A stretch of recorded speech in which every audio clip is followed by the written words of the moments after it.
Hello, everybody, and welcome to tonight's webinar, Money Talks, Money Walks, Divesting from Fossil Fuels. My name is Sam Green. I'm the Climate Emergency Coordinator at the City of Yarra, and I'll be moderating tonight's session. I'd like to begin with acknowledging the Wurundjeri Woiwurrung people as the traditional owners and true sovereigns of the land we call Yarra.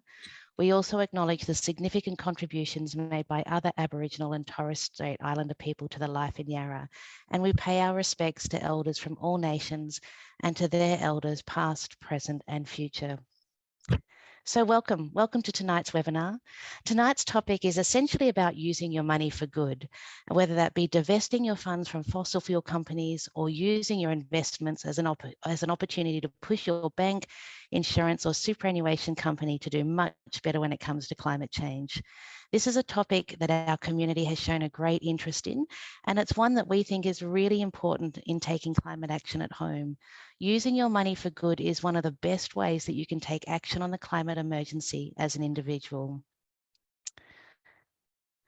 Leading our discussion tonight are two fabulous speakers, both with extensive experience in socially and environmentally responsible investing, or as some of us like to say, investing according to our own personal and ethical values, and with experience in tracking fossil fuel investment by Australia's banks, insurance and superannuation companies, and campaigning for change.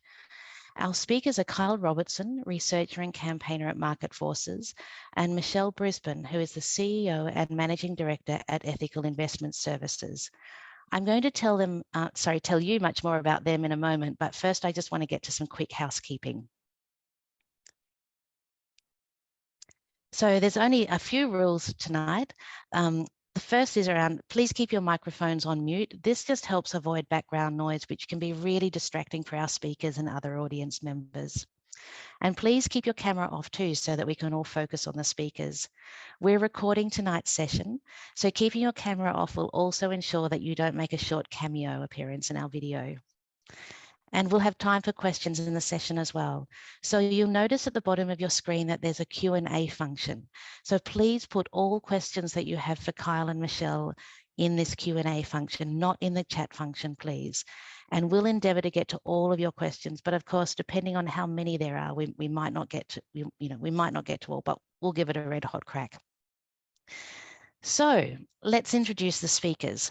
First of all, we have Kyle Robertson. So Kyle works at Market Forces, and Market Forces is an organisation that believes that banks, superannuation funds and governments that have custody of our money should use it to protect our environment. Market forces play an important role in the movement which aims to shift money away from fossil fuels. I encourage you to look at the information on their website. It was one of my colleagues, I think, will put the link to their website in the chat function either now or pretty soon. Kyle is an Australian banks researcher and increasingly a campaigner at Market Forces. His role is to analyse and track the big four Australian banks' ongoing financing of the fossil fuel industry and new fossil fuel projects. And he works on campaigns to make them stop through demanding policy change to align with the bank's stated climate commitments. And Michelle Brisbane. Michelle is an experienced and respected leader in the field of ethical and sustainable investing. With over 24 years of experience in the industry, Michelle has established herself as a thought leader and innovator in the field, advocating for ethical investment strategies that align with her clients' values and contribute to positive social and environmental impacts.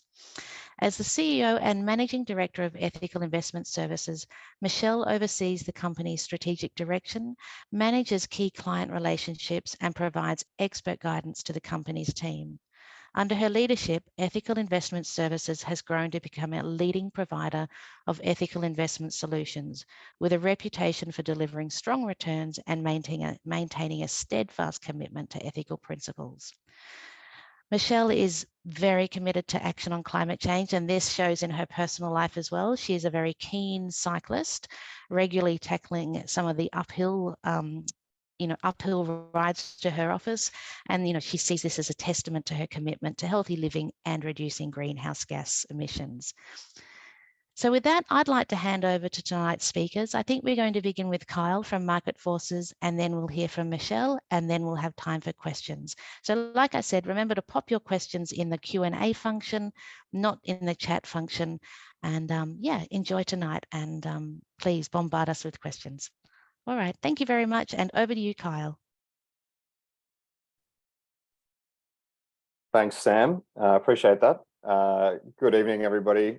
Thanks so much for taking the time out of your personal lives to join us tonight. I think what we'll be discussing tonight is incredibly important given the context of the climate crisis that we find ourselves in. And I'm going to be trying to share some of the knowledge that I've acquired in my time at Market Forces as to how you can use your power as a bank customer or someone who may have insurance with an insurance company to use your power with your money for good and to create real positive environmental and social change in the world. As Sam said later on, Michelle will be touching on superannuation and ethical investment, and then we'll be having a final Q&A. And I'll be sharing the top 3 tips that I have for how you can use your power as a bank customer or an insurance customer to make the greatest impact possible. So that's tonight's agenda. Next slide, please, Taryn. That's the intro previously that Sam's already spoken to, so we can probably skip ahead as well. So to start off tonight, I just want to talk about how you can use your power as an investor or a bank customer or an insurance customer and what we do here at Market Forces. So Market Forces really started out as an organization completely focused on the big 4 Australian banks and their ongoing investment in new fossil fuel projects. That's the work we're kind of most known for here. We've greatly expanded the remit of the work that we do to cover superannuation funds, insurance companies, and the work that we do now even goes beyond Australia into Asian economies as well. We have an entire team dedicated to focusing on Asia energy finance, but our roots really are based in the Australian banks campaign work that we do. So yeah, that's a bit about what we do here at Market Forces. Next slide, please, Taryn.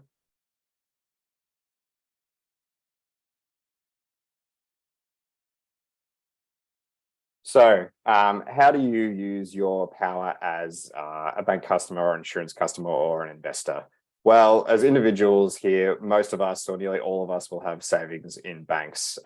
Some of us will have investments in shares through some self-managed portfolios or maybe through various investment arms.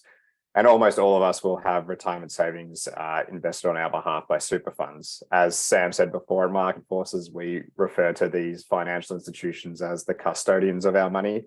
They make decisions on our behalf about what our money gets invested in. And too often these massive financial institutions tend to get them, in our opinion, very wrong and continue to invest in companies that are contributing to environmental destruction rather than doing what we think they should be doing, which is funding an energy transformation and climate solutions. So yeah. Next slide, please, Darren. Thank you. So to go back to real basics here, which I'm sure if you've joined this call, you're probably already well aware of, but fossil fuels are far and away the biggest cause of climate change. When fossil fuels like coal, oil, and gas are burned, they produce CO2. And as you can see from the graph to the right there, the emissions from these 3 sources has just increased exponentially since the Industrial Revolution, particularly since the 1950s, which has led to the environmental and climate crisis that we find ourselves in today. So what are the risks from increasing climate change? Well, I'm sure we've all either been directly impacted by climate change or vicariously impacted through our friends and family who may live in high-risk areas, but there are obvious physical risks involved in climate change. Increasingly frequent and severe floods, like the kind we've seen in the last year all along the Australian eastern seaboard, the 2019-2020 mega bushfires of Black Summer. We're having longer droughts, more intense heat waves, and other natural disasters that are becoming more intense, more frequent, more severe, particularly in developing countries or low-lying coastal countries. But in Australia, this is also extremely poignant given the variability and intensity of the climate that we have here. But for the banks and insurance companies, the risks are actually greater than just the physical risks. There are legal risks involved, particularly for the banks who have committed to the goals of the Paris Agreement and net zero emissions by 2050 to keep global warming to 1.5 degrees by continuing to fund fossil fuel companies that are building new fossil fuel projects. This is a direct contravention of their public commitments. There's also the reputational risks of continuing to be associated with fossil fuel companies amidst a climate crisis. And then, of course, there's the economic risk, which is that banks may increasingly struggle to get returns on their lending in their mortgage portfolio or their agricultural portfolio because of the climate impacts on those particular sectors. So there's many risks involved. So what is divestment? Well, this is a quote that we've got on our website, which summarizes it pretty well. Basically, divestment tries to delegitimize the business models of fossil fuel companies that are using their investors' money to search for more coal, oil, and gas that can't be safely burned. It's a small but crucial step in the economic transition away from a global economy run on fossil fuels. And why do we do it? Why do we push divestment here at Market Forces? Well, as an individual, divestment is a major step towards cutting your ties with climate-wrecking fossil fuel companies and therefore reducing your personal carbon footprint. It sits alongside really pivotal moves such as putting solar panels on your house or switching your energy provider to one that only provides renewables or cutting gas from your home. A recent report that came out a few weeks ago by Australian Ethical actually said that changing your super fund to a fund that's not invested in fossil fuels is the third most impactful thing you can do to reduce your individual carbon footprint. So it's a really, really pivotal step in reducing your personal carbon footprint and taking serious climate action. And how is it impactful? Well, fossil fuel companies, in order to grow, in order to thrive, in order to build new fossil fuel projects, they need a few things. So they need debt, which they get in the form of loans and bonds from banks. They need insurance. They need these companies, insurance companies, both to invest in them and also to insure their projects, their new fossil fuel projects. And they need investors, and investors can take many forms, whether they be super funds or investment banks, institutional investors, or just individual standalone investors. They need all of these things to sanction their business model. And what we've found with divestment is that it increasingly makes the cost of doing business harder and harder for fossil fuel companies. Particularly, they've found this out in the coal industry, where they're having increasingly harder time finding finance that they need to build new coal mines or new coal power stations. And the avenues they're needing to pursue are becoming increasingly more unconventional. And that's what we're really trying to do with divestment, is essentially isolate the business and make it really hard for them to do continue with their current business model until they change it to something that is more environmentally friendly. And I also just wanted to quickly touch on the difference between engagement and divestment. So divestment is what I've already touched on, but engagement is really the first step in any divestment journey, which basically means that once you become aware that a financial institution, or say maybe a fossil fuel company that you're invested in, is not changing its behavior in the way that aligns with maybe your personal values, then you can put your bank, financial institution on notice and say, hey, I've noticed that you have committed to the goals of the Paris Agreement, yet you're still funding new fossil fuel projects. I think this is unacceptable. I think you should change it, or I'm going to find a new bank. And then if the bank, amidst all this pressure, is still unwilling to change its attitudes, then taking your money elsewhere is a really powerful step. So engagement is a very important part of the puzzle. And I think it is something that super funds and banks should do as stewards of the companies that they are invested in.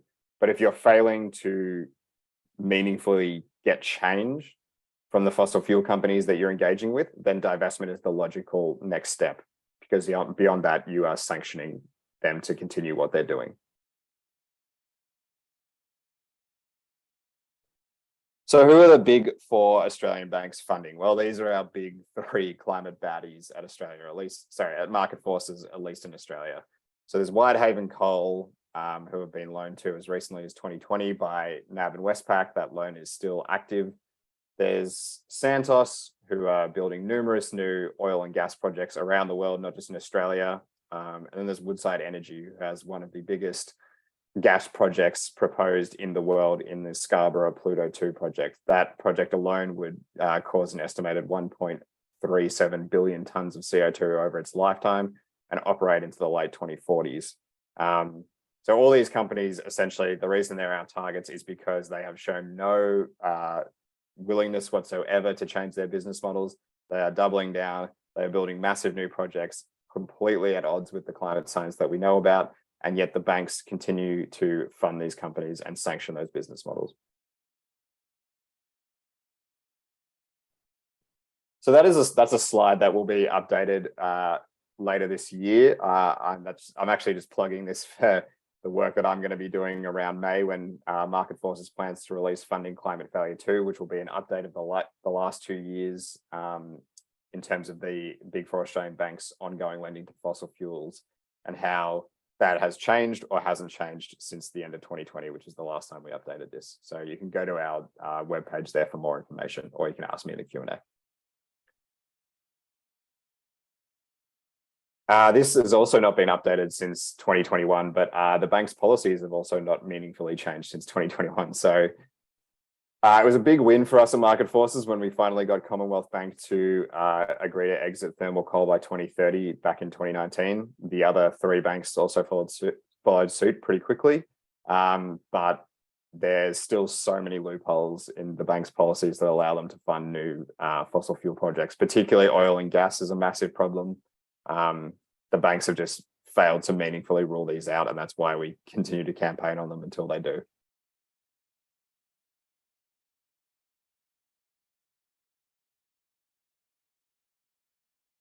Next slide, please, sorry. All right, and so I'm quickly also going to touch on insurance now, which is not my area of expertise. It's typically my colleague Pablo's area of expertise, who was on long service leave. But I'll just be touching on it quickly, maybe for 2 minutes, and then if anyone has any further questions, they can ask me in the Q&A.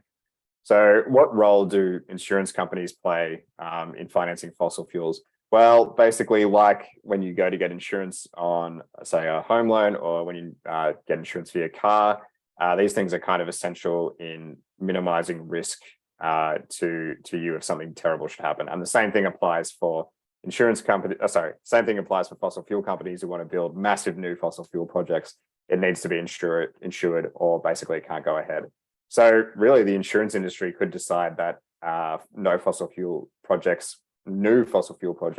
will happen tomorrow if they cut off insurance for those companies. They also play a key role as investors, and they manage assets of over $30 trillion US, which they also invest in the fossil fuel industry. So next slide, please, Tony. So this is one of our campaigns on QBE. QBE is one of Australia's biggest insurers. I can't remember exactly when this photo was taken. I want to guess maybe 2019. But the donuts is basically showing that QBE is doing donuts in terms of climate action. Our campaigning has actually been successful in getting all 3 of the big insurers in Australia to set dates for ending their coal exposure, and they've all since agreed to refuse to insure new thermal coal projects, which is a massive win.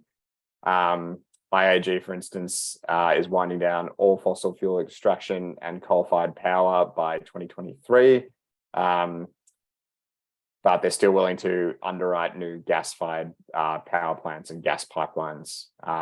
Suncorp is going to end coal exposure by 2025 and try and phase out oil and gas production and exploration exposure by 2025 as well, and QBE by 2030. All of these were announced in 2019 because when one of these big companies goes first, the other ones logically have to follow suit to not be falling behind. Next slide, please. So what do we want insurers to do ideally? Well, basically, we want them to rule out underwriting any new oil and gas extraction and any projects that go along with oil and gas extraction, like pipelines or processing plants.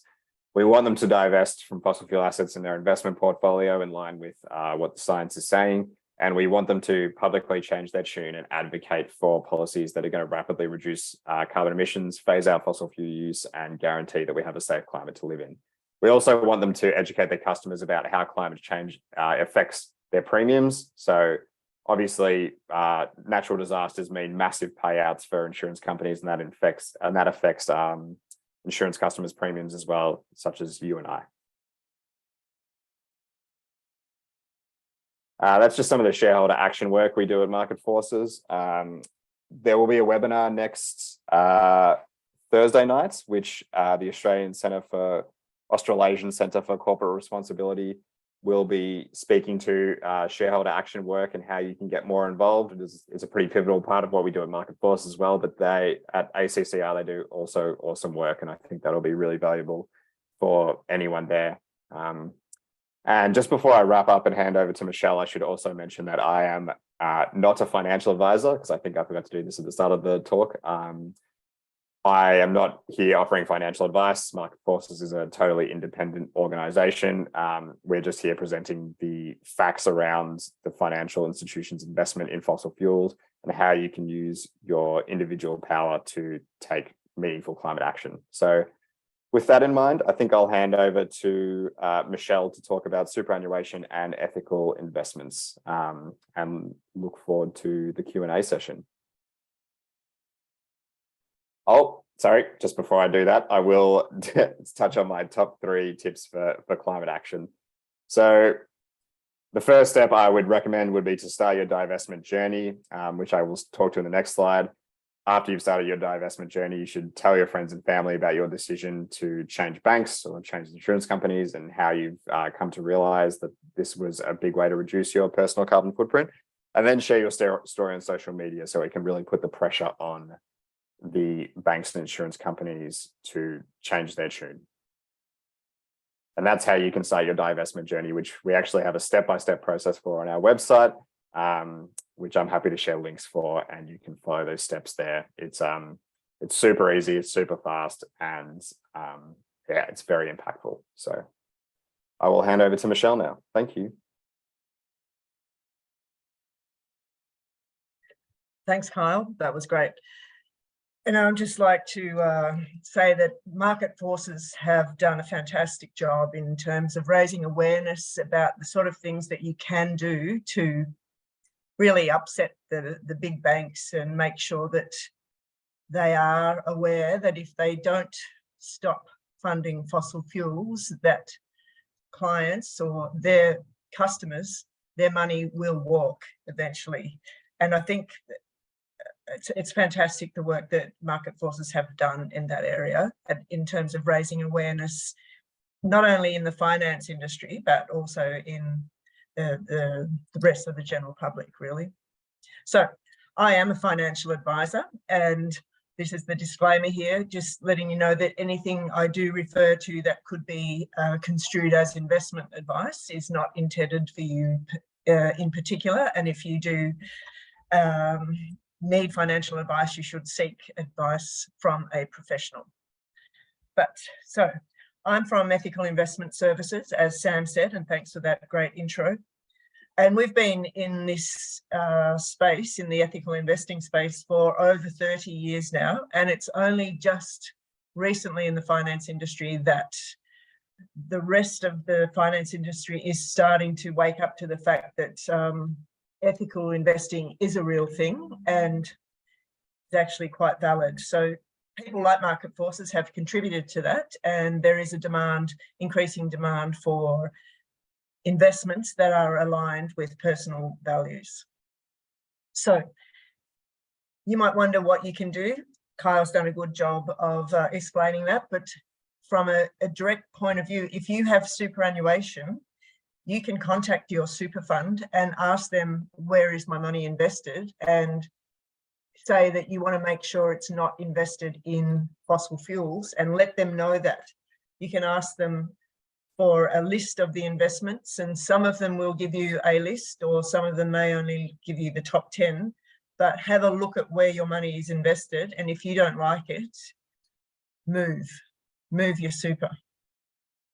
Also, if you have personal investments, that's something you can look at as well. You can have a look at what's in your personal portfolio and get some advice, or look up a few websites like Market Forces and see whether those investments do fit with your particular values. And the third thing on that list there is your bank. As Kyle mentioned, you can check out whether your bank is funding fossil fuels, and if they are, walk away and let them know that's why you're doing it. Okay, next slide. Thanks, Mel. Oh, Mel, Darren. Okay, so when we say ethical investing, we use it as basically an umbrella term. And there are a few different terms that you might have heard of out there. Basically, we say it's aligning your investments, whether it's your super or your personal money, with your values. And that might be negative screening by screening out particular types of things that you don't like, or positive screening where you definitely want to try and support particular areas. It might be a social area or environmental company that's doing good environmental things. You want to actively support that area. Renewable energy is a very popular area to consider. Impact investing, corporate engagement on shareholder activism, and looking at making sure your portfolio is aligned with the sustainable development goals. So that's sort of the umbrella of terms that we use in the ethical investment world. Okay. So what you need to think about when you are considering divestment is, what are the things that are really important to you? So once you've got a clear idea of that, it will be very easy to look at either your super fund or your banking or your personal investments and determine whether some of the investments in your super or your portfolios are not aligned with your personal values, and then start the process of divesting from those things that you don't like. There's a list of some of the different companies that are involved primarily with fossil fuels, and secondary involvement, like we've just been talking about, definitely the big banks, because they fund the fossil fuel industry, coal seam gas drilling companies, oil services. So you've got to, there are lots of things that you can consider. So once you understand what's most important to you and what's going to have the biggest impact, you can start that journey.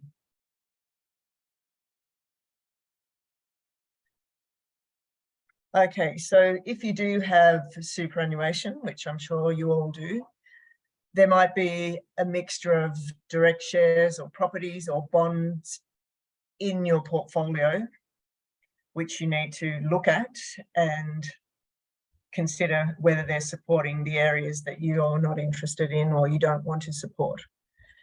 And there are also obviously cash in the bank, which we've discussed, managed funds and index funds.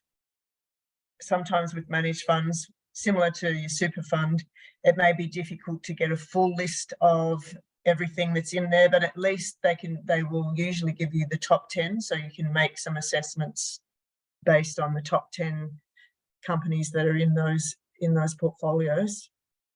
Your industry or retail super funds, that's what we deal with a lot. Clients come to us with their industry super fund or their existing super fund, and they want to make sure that the underlying investments are aligned with their values. So what we do as advisors in this area is really have a deep dive into what's in those funds, the kind of companies that make up your portfolio, and then after years of researching and understanding the sort of companies that our ethical clients like, we can say these ones are not aligned with your particular values, and give you some research into options to move away from those companies. And as Kyle said, insurance, make sure your insurance is, if it possibly can be, aligned with your values, really. It's a little bit harder with insurance, but definitely with your super and investments, you can divest.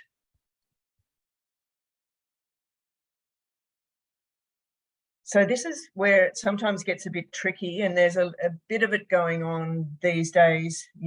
Some of you may have heard of the term greenwashing, where there are funds out there that have socially responsible in their name or an ESG fund, but some of these funds are not really very socially responsible or very ethically aligned. So you've got to really lift up the hood and have a look at what's in those funds and ensure that something that's called ethical is a really true to label ethical fund.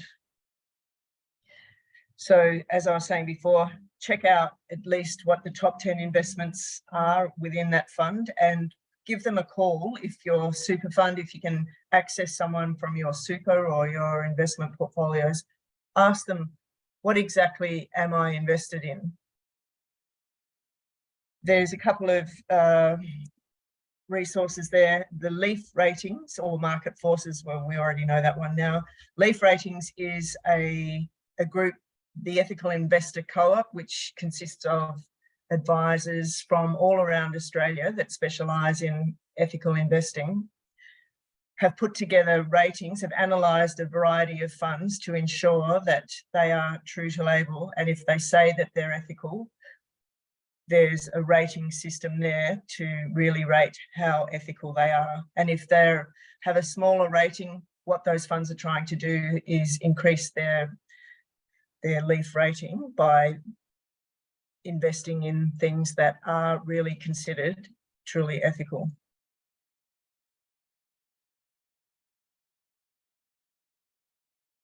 Okay. So as I said, sometimes those ethical or socially responsible funds in name aren't really ethical in nature. So we've got to make sure, if you want to screen out fossil fuels, ensure that they actually do that. And sometimes some of the funds have what's called a materiality threshold. So they might say, okay, we won't, or we can, it's kind of a get out of jail free card sort of thing. We can invest in investment or companies that only generate 20% of their revenue from fossil fuel activities. But people see through that, and sometimes that's just not enough for clients who truly want to invest or divest from fossil fuels totally. There may be in your super fund or in your investment portfolio, there could potentially be some international investments. Sometimes it's hard to know what those international companies are doing, and they're not really household names in Australia, but find out who they are and ensure that they also are not supporting activities that are not aligned with your values. Now, index funds are basically exposure to the overall market. So you've got everything in there, unless it's a very specialised and screened index, and there are those things out there. But if you're in just a mainstream index option, you're basically in everything that's on the market. And as we were saying before, you might have the top 10 investments, but you need to know, if you can possibly find out, what's below those top 10. A nice little picture there, the tip of the iceberg, but we need to know what's below the surface. So this is a graphical representation of some of the screens that a typical ethical or sustainable investment fund might screen out. Some, for example, alcohol, animal testing, you can see fossil fuels, environmental screens, equal opportunity, gambling, etc. But some of the sustainable investment funds do still have a reasonable exposure to fossil fuels and things like military. So as I've said now, you really do need to make sure that the funds that you're investing in are truly true to label.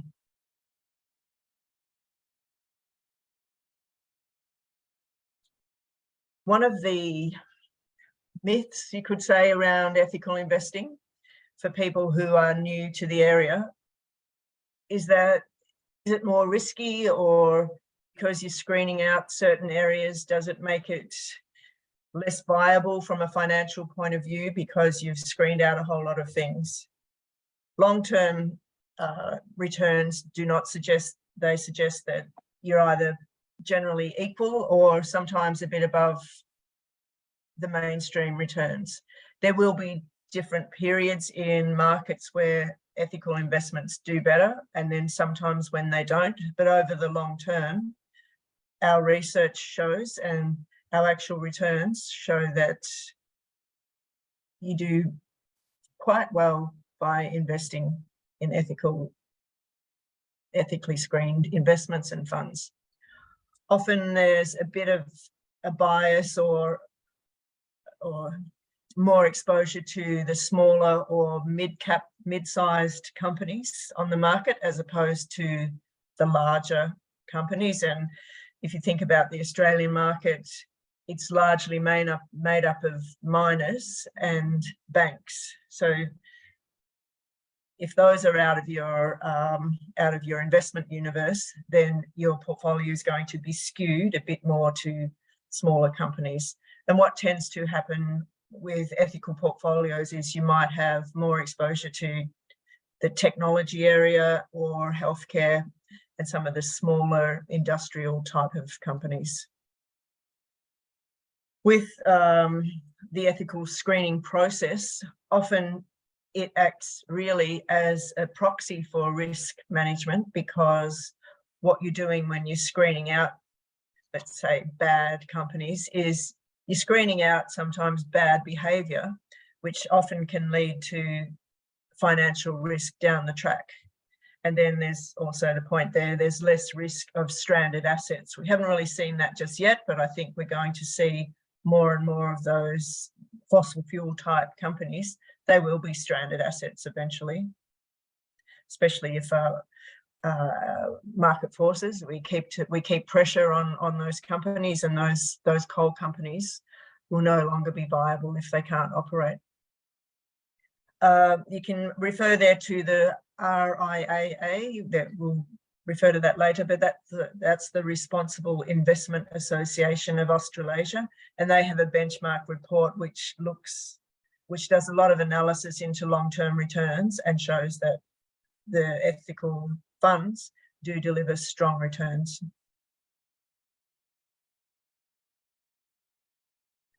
So again, Kyle had some good actions, but be clear on your values, be clear what you want to support or things that you want to avoid. Do your own research and don't just take it for granted. If there's a motherhood statement that says this is an ethical fund, make sure that you lift up the hood and have a look at really what is going on there. Funds that have ethical in the name, not necessarily, but often are a bit tougher on the screen. So they might be a bit more stringent on their ethical criteria than something that's called a socially responsible or an ESG fund. But again, just make sure you have a look at what's going on within the investments there. And the other thing to do is engage with your super fund, engage with your bank, engage with a company that you may be invested in if you don't like what they're doing. And before you decide to leave your bank or change super funds, let them know why you are leaving and give them a reason that if they don't change their behaviour, there'll be more people probably leaving the funds. And next slide. So here's a few of those references, and I'm sure you can get these from the Yarra Council, or they'll be provided in the chat. But the LEAF ratings, which gives ratings on a whole range of ethical managed funds.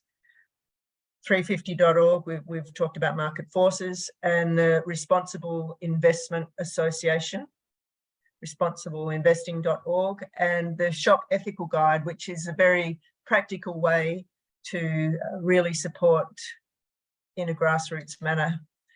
And then also ethical investment advice. If you need advice about your super or anything, there's a website there, which is our website, ethicalinvestments.com.au. And we're based in Melbourne, in Kew, right at Kew Junction. which is that hill that Sam was talking about. I do ride my bike up that hill, and it's pretty challenging, but feel good when you get to the top. So I think that's all from us. Yeah, and we'll be happy to take some questions about what we've talked about or anything that's come up as part of the talk. Thanks for listening. Thanks for taking time out of your evening. You're probably getting a bit hungry now, so people are probably losing a bit of focus, but we're here for a little while to answer your questions. Thank you so much, Michelle, and thank you very much, Kyle. Both terrific presentations. We'll get to some questions just in a moment, but I would like to reiterate the point that both of you made, that tonight's webinar is not about providing any particular, personal advice. It's really about how do we navigate information that is publicly available and I guess help people make decisions that are good for them and best align with their values. So yeah, tonight is not about recommending any particular company or fund or bank or anything like that over others. It's not about personal advice. It really is general advice, as both of our speakers have pointed out. So on with some questions. They have been rolling in while you two have been speaking. So we'll get to those now. So the first one, let me see. The first one is from Mary, and Mary says, if I have a home loan with an offset account, not a savings account, will it make a difference if I switch to a bank that has divested from fossil fuels, since I'm borrowing money from the bank rather than putting my savings in the bank? I'm not sure who's best placed to answer that, but well, over to either of you. I think you're probably better placed to answer than me, Michelle. Well, I'll start, but add anything if you feel like it. What you're doing when you're borrowing money from the bank is you're paying the bank for the privilege of them lending you money. So Commonwealth Bank came out today with a massive profit again, as do banks every single time. They make a lot of money, which, if you're a shareholder, you pay your dividends.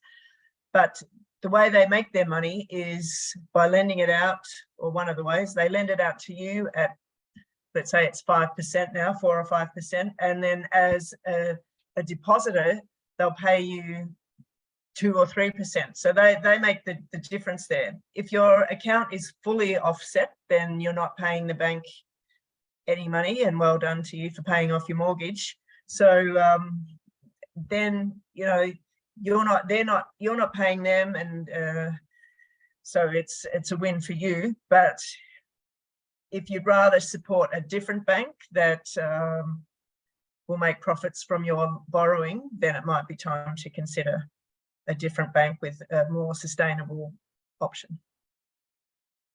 Thank you. Anything you want to add, Kyle? Nope. Okay. Thanks, Michelle. The next question is in relation to superannuation. So some super funds offer one ethical option, but also offer other different options that presumably don't meet the same criteria. Does it make a difference to switch to that one ethical option within that super fund, or do you really need to switch away from that fund entirely to make a difference? Well, switching to that ethical option is one step. And like I said, make sure it is a truly ethical option. But it's sort of like you've got, two things. It's sort of like a half-baked attempt, really, from that super fund, if they're still running a whole lot of money in investments that are not ethical. So I would say it's up to you, and I can't give you advice about where you should switch your super to, and there may be reasons that you need to stay with your current super provider for various things. But a truly ethical super, you can have a truly ethical and fossil-free super fund by moving to like a true ethical fund. I would just add into that another or a good parallel to draw with how that relates to the banks would be to say that the banks often like to, one of their retorts to us is the weighting of their renewables investment against their fossil fuel portfolio, which of course it's great that they are investing in renewables in the first place, but it completely defeats the purpose of what we're asking them not to do, which is to invest in new fossil fuels. Because if it doesn't matter how many renewables they've got on the go while they're still investing in companies that are pumping out massive amounts of emissions. And I think the same thing could probably apply to superannuation, which is, you know, offsetting in general in climate change is something that's fraught with, you know, kind of some inherent dangers and risks. So yes. yeah, Well, it's kind of like the you know, the whole carbon offset thing. If you're a very big miner or fossil fuel company that has enough money to buy a lot of carbon offsets, you're still creating a whole lot of pollution, even if you can afford to buy the offsets. Anyway, that's another argument or discussion, really. Yeah, no, thank you both of you, and terrific analogies drawn there. It just shines, I guess, a new light on that kind of, choosing the ethical option. Yeah, thank you. The next question is from Shane. And Shane asks, do you agree that divestment can have perverse consequences? That is, if you drive down a company's share price, that may make them more susceptible to being bought out by a private equity concern. And private equity concerns are much more difficult to influence than listed companies. What are your thoughts on this? I might jump in first, Michelle, and then you can feel free to jump in if you have any thoughts on that as well. Our main thinking around private equity, if a bank is to divest and then that company ends up in the hands of private equity and then they force said fossil fuel company to extract ever more fossil fuels at increasingly risky methods, just to make more profit before they run the company into the ground, isn't that an inherent risk? Well, yeah, it is a massive inherent risk for sure. Our main retort to the banks and the investors that we engage with is that it's hard to imagine how the banks could be failing more in their approach to preventing or changing the company's behavior that they're currently invested in. For instance, it's hard to think how a private equity firm would make, say, Woodside extract more gas than they're already planning to do with Scarborough, which was funded by ANZ, NAB and Westpac. So as it presently stands, I think the bank's approach is already not good enough, given the climate crisis that we're currently facing. It would be incredible if the banks were able to use their position as a listed company, as an institutional lender of choice, to actually influence those companies to change their behaviors. But currently, we're not convinced about the merits of their engagement approach. And we're not convinced that those companies are getting the message about how much they need to change their behavior. If they do decide to go down the private equity route, I suppose that is an inherent risk in the divestment approach. But again, given the seriousness of the climate crisis we're currently facing and the banks and super funds failed stewardship in changing those companies, it might just be that it's a risk that we ultimately have to take. And it's not necessarily that will eventuate anyway in the hands of private equity. Like, as I was pointing out before, Adani found it very hard once the Carmichael coal mine became so toxic that no bank or insurance company wanted to touch it to actually do business in the way they intended. And that mine is operating at a fraction of the size it was intended to, which I consider to be a real win for divestment. And Adani is currently pursuing many unconventional forms of financing, such as an insurance mutual that they want to set up in Australia, to where they'll take on some of the risk amongst other coal companies who equally want to insure each other because no one wants to touch them. But it's just it is an inherent risk, but I think it's a risk that is not as bad as the alternative. Do you want to add anything, Michelle? Not really, but I think basically to say that if a company's doing something that is really bad for the planet or for people, and we run it and its share price gets run down, then they need to be better. Thank you both. One of the things that you've both touched on tonight is this, I guess, kind of two approaches to using your money for good. And one is around divestment and one is around continuing to invest, but engaging and advocating to whichever, your superannuation fund or your bank to do better. Is there a right approach, divestment or engage and advocate? or are they used for different purposes? And if there is one that's, you know, perhaps better than the other or used kind of at different times than the other, why is that? Can you tease that out a little bit for us, please? But for me personally, in the banks and how it relates to the banks context, it would be, I mean, the prime example I can think of is that the banks have now set policy restrictions that say by 2025, we expect our clients to have published climate transition plans. And we always say, okay, 2025, that gives Woodside and Santos at least 3 more years to lock in those projects that they're building for decades to come. We think your first starting point, if you are genuinely committed to being a net zero bank, should be that a client is not building a new fossil fuel project. That should be the starting point, and that should be the beginning of the engagement process. It's not unreasonable to go in there and say, we are a bank that is committed to net zero, keeping with the goals of the Paris Agreement. Your current business model is incompatible with that.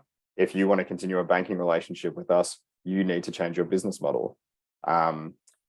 And if that business fails to do so, then divestment should be the approach. But the reason we think engagement from the banks is problematic is because we don't think they're doing that at all. We don't think there's any talk around that. I think the reason it is 2025 is deliberately a softball approach to keep those clients on for as long as possible. And yeah, I think engagement at this stage in the game needs to come with serious repercussions for failing to meet expected standards. And if that's not happening, then divestment is the logical next step. At least that's the way we view it.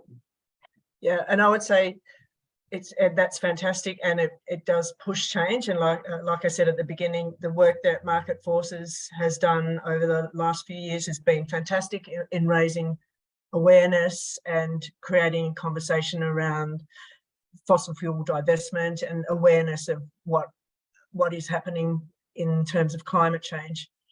From a practical point of view, as a practitioner in finance, sometimes we're a bit less hardline than that. We rely on the people like Market Forces to be the hardliners, and then we have, you know, practicality constraints sometimes. And I'm not trying to get out of some things, but from an investment point of view, engagement can be good in some areas, possibly not for the fossil fuel sort of things, or fossil fuel, supporting fossil fuels, but in a lot of other areas, if you're a shareholder and you think that a particular company should behave better in terms of their equal opportunity or other environmental aspects of what they're doing, then engaging as part of an AGM and creating awareness amongst other shareholders can be quite a powerful thing, because sometimes some of the shareholders aren't really aware of what the company's doing. And if they knew that this company was, you know, using children in China to sniff their computer hardware things to see if it's worthwhile or not worthwhile, they'd be horrified. And of course they wouldn't want to do that, but it's just they haven't been made aware of that. So that's where engagement and some sort of corporate engagement can be very powerful in raising awareness. And then the people in Market Forces really push a lot harder to get the banks to act better. And I should add on to that we engage with the super funds and the banks all the time. Like yes. we talk to them all the time about these particular issues.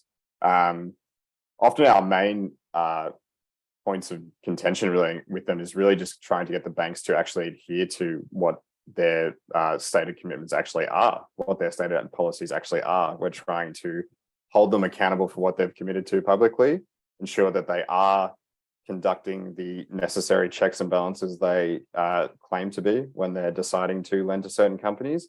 And then when those policies have clearly failed or they've clearly failed to meet them, then we call them out on it or ask them what happened. Right. Yeah. Yeah, thank you both. That's a really comprehensive answer from both of you. Thank you very much. The next question I think is for Michelle. And it comes from Steve. Michelle, do you have any views on ethical index funds? This seems like a simple way to start with ethical investment, but is this an area where we need to be really careful about greenwashing?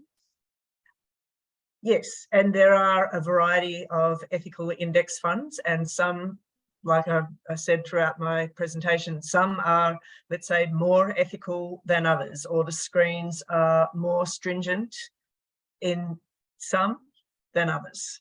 So it's a start, and I think I applaud all institutions that are starting that, because at least they're making a step in the right direction. Sometimes they don't know which step to take, or they try and do a little bit of greenwashing and fudge it around. They give it the socially responsible index fund. I won't say name names here, but it may still have some underlying investments in there that aren't typically on the ethical investors' radar. And also, ethical investing, really, it is a personal thing as well. So some people might be happy to, I don't know, not worry about alcohol. In fact, most of our clients aren't really worried about screening out alcohol so much. Good Aussie drinkers amongst our people, it seems. But gambling, some people say, okay, that's not a good thing, but people can take responsibility for that themselves. So there's variations and shades of green, let's say, in those funds. But yes, back to the start, it is a good way to start with ethical investing. Terrific. Thank you very much. The next question is also for you, Michelle. And I'm not sure who it comes from. It was an anonymous question, but it says some ethical funds have a higher management fee, especially if they have more stringent criteria, and fees eat up returns. So how much management fees do you think is too much?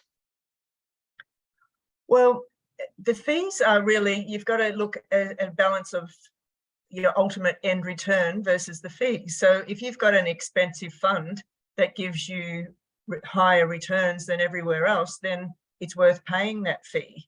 So, and you don't know that at the start. So yes, some of them are a bit more expensive, but some of them are aligned with every other fund as well. So, but really it's a function of the end return. So if it costs you probably 1.5% is a bit expensive. Around 1% is reasonable. Below 1% is good. But you've got to look at what that fund is doing. And it might be a fund like there are some expensive funds out there, but they have delivered out of the box returns. So you're happy to pay that fee to get a higher end return. So, and I've had experience with clients who are really fee sensitive, and they say, oh, we just want the index funds because they don't cost very much money.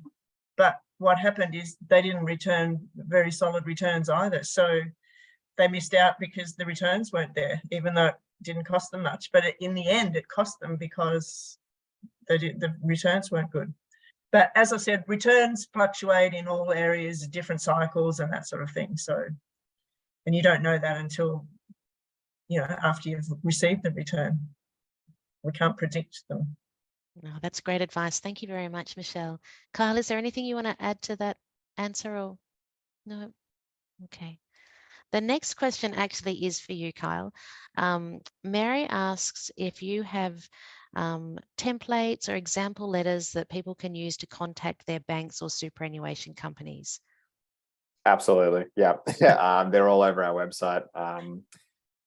Depending on which super fund you're invested in, I'm happy to share some web pages. The most prominent ones are our Funding Climate Failure web page, which is dedicated to the banks, and they come full with letters to the banks, examples of projects that the banks have funded and companies that the banks have funded, how disgusted you are with their contravention of their climate commitments. And it's the same thing with super funds, particularly if your super fund is invested in one of the, or many of the 180 companies that we put in our Climate Wreckers Index. So, yeah. Can you tell us more about the Climate Wreckers Index? Yeah, sure. The Climate Wreckers Index is basically our index of the 180 companies with the biggest fossil fuel expansion plans in the world. We then cross-reference those with the Australian super funds to find out which Australian super funds had the most invested in these companies. I'm happy to also provide that link so you can go check on if your super fund is in that category or not. Yeah, great. I'll be looking up that index. Yeah, it's an ever-changing thing as changes each year and each reporting season with those companies and with those super funds. So, yeah. Thank you. The next question I think is for you also, Kyle, and noting that you said that insurance is not necessarily your area of expertise, it's Pablo's, but John asks, he's saying, on one hand, it seems that insurance companies are denying insurance to people impacted by climate change, but at the same time, they're providing insurance to fossil fuel companies that actually cause those impacts. Is that correct? Yep, couldn't have put it better, really. Yeah, absolutely. It's a pretty common thing in the financial sector. Just last year, the CEO of NAB was banging on at a business lunch about how they're going to need to start charging increasing premiums for people in high flood risk areas who they've given mortgage loans to, whilst at the same time they see gas playing a role well into the 2060s, completely out of step with the climate science that is available. So yeah, banks and insurance companies are definitely happy to continue funding the problem whilst passing on the bill to people who can least afford it. So yeah, you're certainly right in being outraged about that. Nice one, thank you. And sorry, there's one more question here for you, Kyle. My apologies, Michelle. But this question is from Shane again, who I think you gave an example earlier in you referred to Adani Carmichael mine in an answer you gave, and Shane makes the comment. Carmichael is a good example of community pressure on governments and suppliers, for example, insurers, bringing about change. But he says he's not aware of any divestment campaign targeting Adani shares in India. Do you know, can you comment on that, please? Yeah, I mean, it's pretty rare that at Market Forces we'll actually try and I guess like drive down a company's share price like Adani. And Shane is definitely right that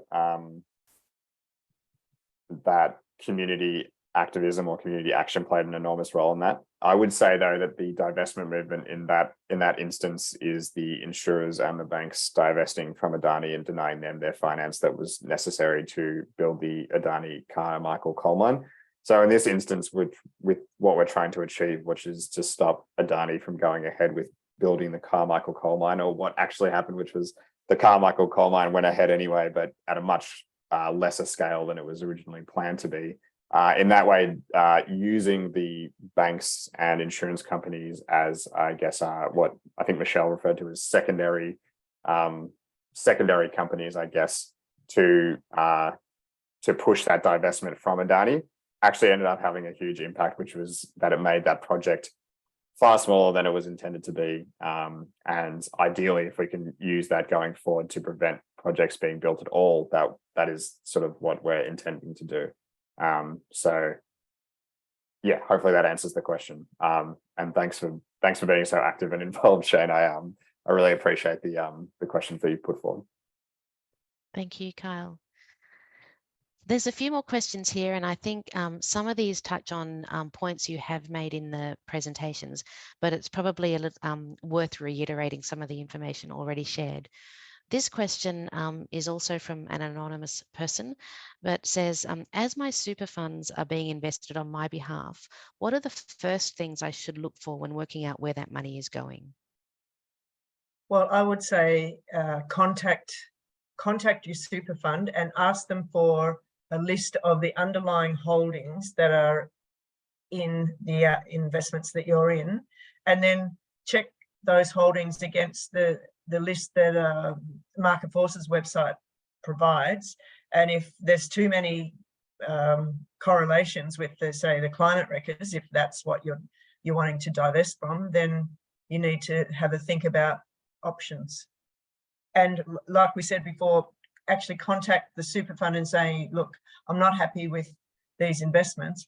what else can I do? Thank you. Kyle, would you like to add anything to that? No? Okay, thank you. All right, the next question is about greenwashing, and we've talked a little bit about this tonight. But how do you know, Michelle, you've talked about kind of lifting the hood and, checking what's there. How do we really go about avoiding greenwashing when it comes to choosing a bank or insurance company or super fund? How can you pick greenwashing?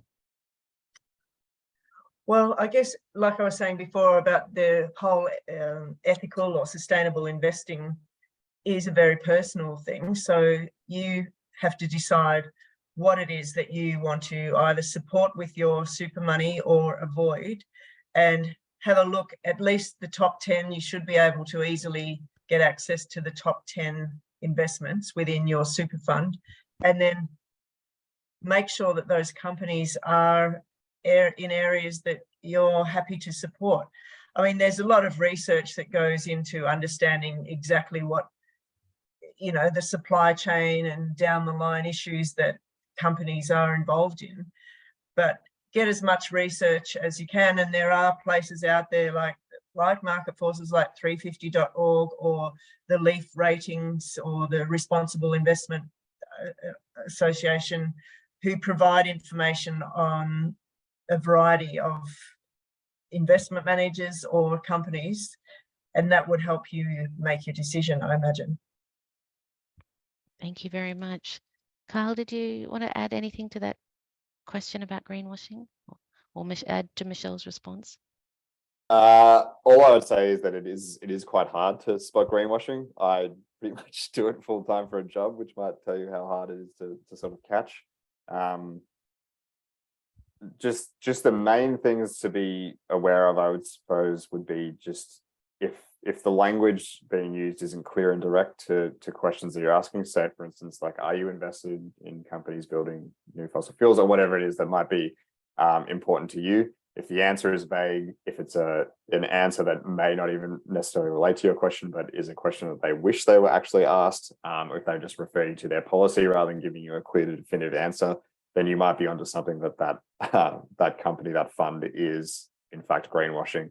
But yeah, it's hard to spot greenwashing directly. Companies like massive listed companies put huge amounts of effort into seeming green. They put huge amounts of effort into their sustainable strategies. So it takes entire teams of people, kind of like the work we do at Market Forces, to spot it and then to call it out on them. So finding the publicly available resources out there that have done the work for you is great. And there are a lot out there that kind of take that pain away from you. So. Yeah, and again, going back to it's different. It's different for different people. I mean, I might think a fund is okay, but the next person may not think it's okay because they may not like a particular investment in there. And sometimes there is greenwashing out there, because what's happened recently in the past few years is the finance industry has really understood that people do want screened investments, and some of them have tried to come up with something just as a product so that they can offer that to their ethical investors. But it's not a true, it's a bit half-baked kind of ethical fund, and they're the greenwashed ones. But some of them are trying hard, and they do really want to understand what it is that they shouldn't be having in there if it's going to be appealing to ethical investors. And that's the sort of conversations that we have with a lot of fund managers, some of which are calling themselves the so-and-so ethical or sustainable fund. And we look at the underlying investments there and say, look, that's fine, you've called it that, but none of our investors are going to invest in that because you've got X, Y, and Z in that fund, and it's just not going to pass the ethical tick for our people. And then they go away and talk to whoever and maybe try and get it out of there if it's something, because it's like the divesting thing. All financial institutions or super funds or companies, they want people to invest in them one way or another, and if they realize that they're not going to get money because they aren't doing the right thing, the good ones will try and do the right thing. Yeah, that makes sense. gosh, there's lots of greenwashing, isn't there? Even, outside of the financial, sector as well. There's so much greenwashing. This next question, well, it's a comment, perhaps, or a question. I'm not sure. It comes from Annie, and so Annie, if you're still on the call, please let me know if I've not got to the nub of what you're trying to ask here. But I think the question is about the profitability of divestment for companies. So is it a financial benefit to companies to divest? Do you have any kind of views on this or examples of companies that have made a profit through divestment? I remember seeing the question in the chat, and I think it pertained to Shell and the mega profits they've made in the past year. Yeah. So happy to take that on. One thing to note right now is that fossil fuel companies are absolutely flushed with cash. They have made massive windfall profits in the last years since the invasion of Ukraine. Coal, gas, oil prices are at almost all-time highs, and these companies are just raking it in. So that is the main driver for their profits. It actually reversed a trend for a long time, which was that fossil fuel companies were increasingly finding it harder to make the profits they once were. They weren't enjoying the dominance of the global energy mix that they once were, as renewables came on and took more and more. But as we've entered into an energy crisis since Russia's invasion of Ukraine, fossil fuel companies have made just gigantic profits, which is actually in some cases making the work we do harder to do, because previously accessing finance needed to come through, say it was a new fossil fuel project, it needed to come through a bank in the form of a loan or a bond or something like that, and there was inherent risk involved in that company. But as they've made such massive profits now, some of these companies are able to almost take on those projects just based off the money that they're making and reinvest it that way. So it is making our job harder to do, but it's almost beyond our control, because due to the nature of fossil fuel companies and commodity prices, they fluctuate drastically, and we just happen to be in a period of time right now where fossil fuel companies are making heaps of money. So sorry for that kind of depressing answer, but that's the reality. Is it going to take the war in Ukraine ending for that to turn around again?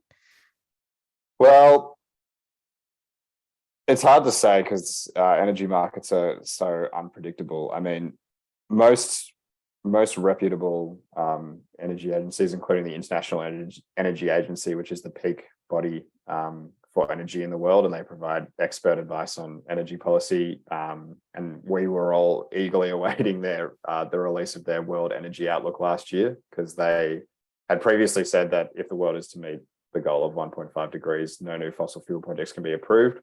We wanted to see if they would repeal that finding based on the latest energy crisis, and they actually doubled down and said that anyone who thinks that the current energy crisis can justify a wave of new coal, oil and gas projects is kidding themselves.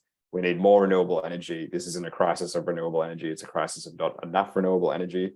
So I'm just hoping that the world follows the advice of the experts and actually takes away the power of these fossil fuel companies. But they've happened to luck into a very fortunate circumstance, at least for the next few years, I think. Thank you. So tonight we've talked about divesting from, our banks and, from fossil fuels, and our super funds from fossil fuels. Is there one that has more impact than another? If you were new to divesting, would you start with one or the other, or would you tackle both at the same time? I'd say they're both good things, but shifting your home loan to a new bank is something that probably hurts the bank a lot more than you might imagine, because that's you're going to be assuming you've got a sizable mortgage, and interest rates have gone up right now. If you move that to a different bank, that's really going to stop, or that hurts the bank, because you're a lost customer that would have been a long-term person paying the interest on your loan. Yeah, thank you. That's good. Sorry, I'll just tack on to that. It's a really brilliant point, Michelle. I know CommBank's lending portfolio is made up of almost 70% of its mortgage loans, so it's a huge chunk of the business. And yeah, by funding climate wreckers, they are actually putting their customers' mortgages at risk and their homes at risk. So it's definitely something that would hurt the bank for sure, and something that they, frankly, I think need to be held accountable for. Thank you. So there's I'm not sure, we're almost at the end of our questions, but this question comes from Sharon, and she says, advocating or divesting my bank, insurance or super fund as an individual can feel like it won't make too much of an impact.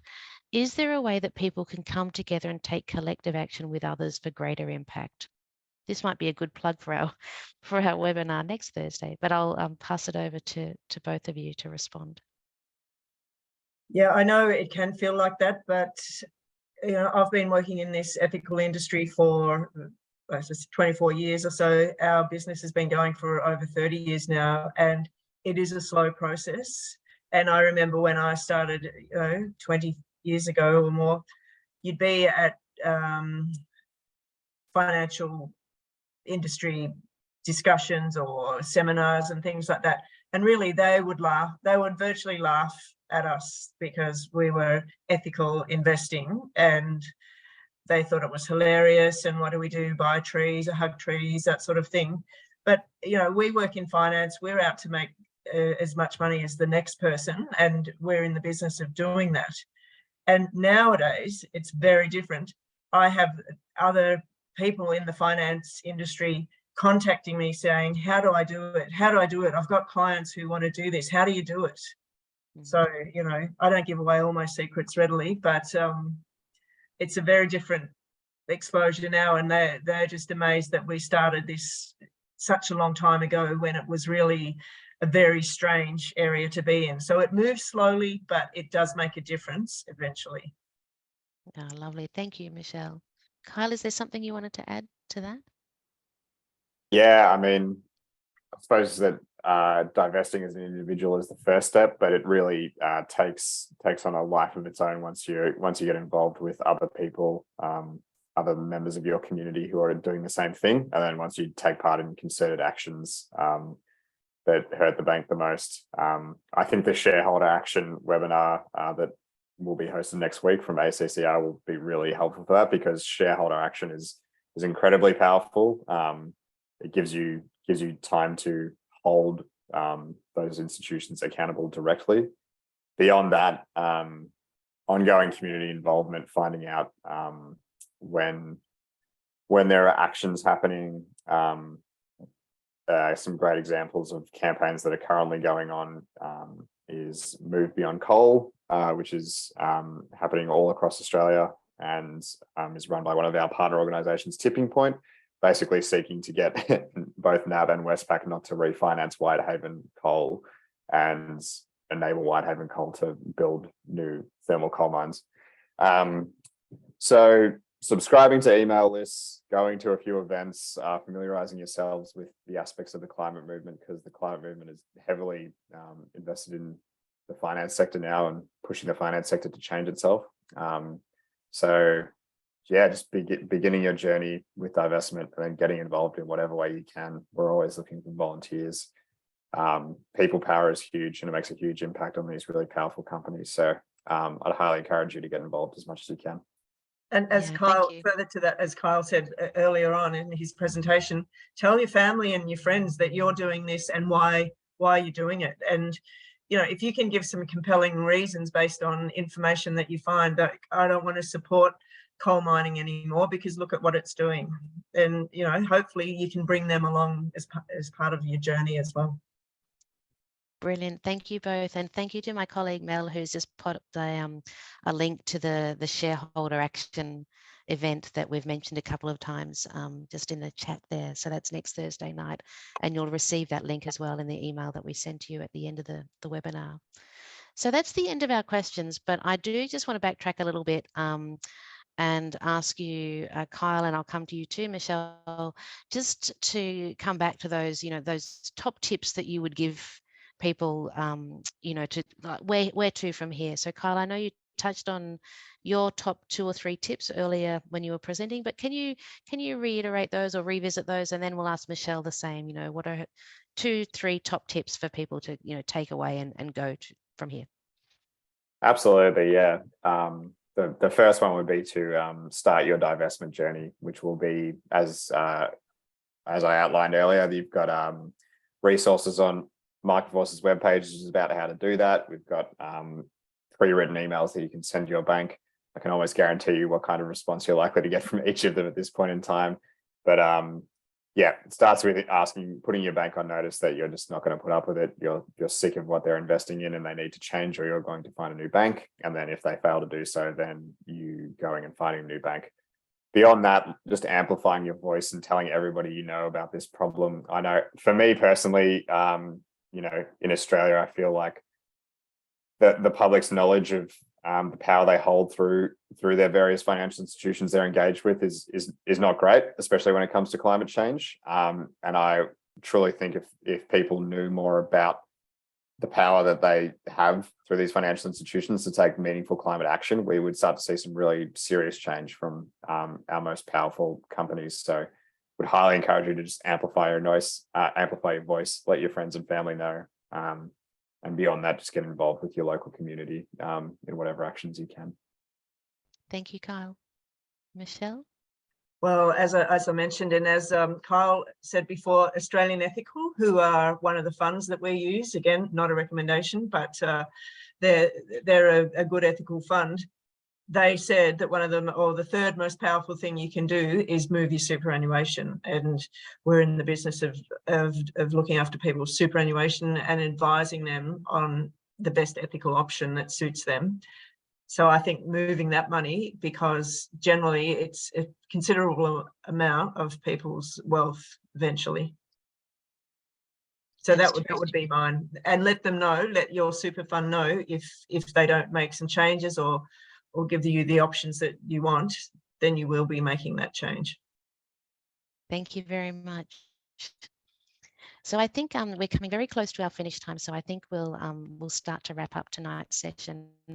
So in doing that, I'd firstly like to thank both Kyle and Michelle so much for coming along tonight and sharing your insights and experience with us. I feel like I guess kind of working in climate at the City of Yarra, I feel like I know a bit about taking climate action, but tonight I feel like I've learned so much. I think you're spot on, Kyle, when you say that this is an area that probably many of us know too little about. So thank you very much, both of you, for bringing, like I said, your insights and experience to tonight. It's been incredibly welcome. Thank you to everyone for coming along tonight, for all our participants in the webinar. Thank you for giving up your Thursday evening and sharing it with us.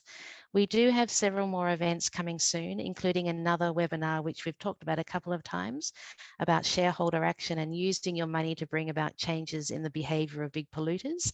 That webinar is next Thursday night, and the speakers are from the Australasian Centre for Corporate Responsibility. So please do come along. It'll be a terrific session. Bring your family, bring your friends, bring everyone you know. As Kyle and Michelle have both said tonight, sharing the action that you take with others is so much a part of this journey. So yeah, please register and bring your friends and family with you. We also have 2 plant-based eating events coming up because, as we know, reducing meat and dairy intake is another great way to take personal action on climate change. These events include a live cook-along with Nornie Barrow, who's the owner and head chef of the restaurant Big Esso in Federation Square, and has the business Mabu Mabu as well. So this is definitely one not to be missed. Nornie is an incredible character, an amazing, amazing chef. And we'll get the chance to learn one of her recipes and cook along with her. So please register for that as well. And then we also have a couple of events focused on solar and apartments. We know that the installation of solar on apartments is so much more difficult than on standalone houses, but these webinars provide information on exactly how to go about this and include residents who have done it. So come along with all of your questions, especially if you're an apartment owner and interested in solar. So we have just sent an email to your inbox. It should be sitting there now for you. Pardon me. The email includes a short survey about tonight's session. We'd love you to fill it out. Please do, because your feedback really allows us to improve what we do. And the email will also include information about all events that I have just mentioned to you, and it will include the links that are relevant to tonight's session. So again, thank you very much for coming along. Thank you enormously to Kyle and Michelle for bringing your insights and experiences tonight. And with that, we'll say good night and hope you all have a lovely night and the rest of the week. Thank you. Good night. Thanks, Sam. Thanks so much, Sam. All right, that was good. Thanks, Stat. That was